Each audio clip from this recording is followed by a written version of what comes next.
श्री स्वामी समर्थ. सर्वांना शुभ सकाळ.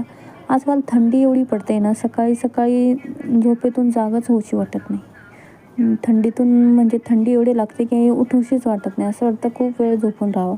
पण तरी उठले आणि आज मुळ्याची भाजी करावी. एकच मुळा होता फ्रीजमध्ये, तो व्यवस्थित धुवून घेतला. तुमच्याकडे काय म्हणतात काय माहिती याला, आमच्याकडे मुळा म्हणतात. तो मुळा स्वच्छ धुवून घेतला, त्यावरची साल काढली आणि त्याचे 2-3 तुकडे केले. मोठा होता आणि तो किसायला चालू केलं. पण नंतर लक्षात आलं, तोपर्यंत तवा ठेवून म्हटलं गॅसवर शेंगदाणे पण भाजायला टाकून द्यावे.